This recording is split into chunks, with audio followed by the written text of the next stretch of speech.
আসসালামু আলাইকুম রহমতুল্লাহ। আজকে নতুন কিছু দেখাবো আর কি, যে মাজরা মানে প্রবাসে এসে যে মানুষ মাজরায় থাকে, ভাই কত কষ্ট করে মাজরায় থাকে সেটা আমি দেখাবো। মাজরা মানে হচ্ছে উট, ছাগল টাগল চড়ানো যেগুলা। এই যে আমি এই জায়গায় আসছি আর কি, ঠিক আছে। এরা আগে এই জায়গায় ছিল, তো এখন অবশ্যই নাই। তো কিছু কিছু বিলুপ্ত করা জিনিস এই জায়গায় পাওয়া যাবে কি, এই যে হাঁড়ি পাতিল এইটা ওইটা পরে রয়েছে। আর সবচাইতে বড় কথা হচ্ছে যে হারিকেন, ঠিক আছে। হারিকেন যেটা এখানে ভেড়া থাকতো, বেশিরভাগ ভেড়া থাকতো। এই যে হারিকেন দেখা যাচ্ছে, এই যে হারিকেন, ঠিক আছে। এটা হচ্ছে আমাদের বাংলাদেশের একটা ঐতিহ্য। আমরা যখন 90 দশকের মানুষ আর 90 দশকে যারা জন্মগ্রহণ করেছে তারা চিনতে পারবে ভালো করে হারিকেন জ্বালায়া কিভাবে পড়াশোনা করতে হয়, ঠিক আছে।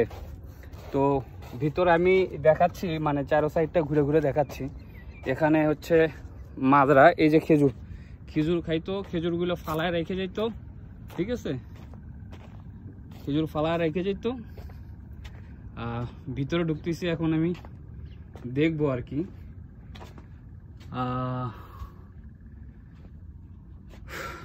বহুত কিছু আছে নেওয়া, মানে এখানে ভিতরে ঢুকতেছি আমি।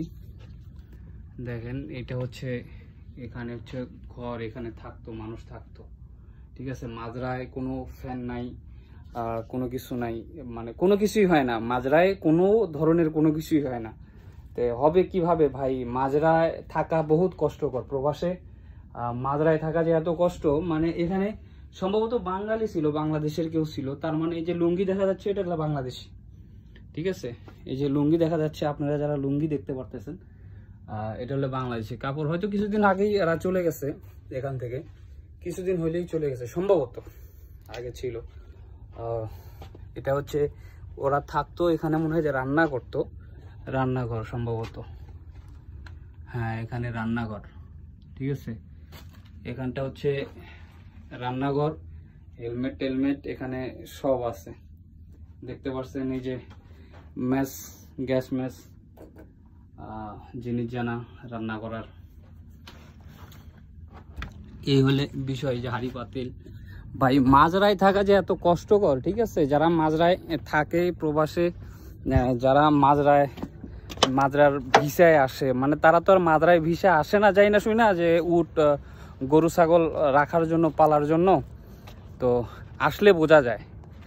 তো আমি একটা কথাই বলবো ভাই, যারা আসবেন, যে কোনো দেশেই আসবেন যারা, চিন্তা ভাবনা করে আসবেন, ঠিক আছে। যে আপনি কোন কাজে যাচ্ছেন, কি করবেন।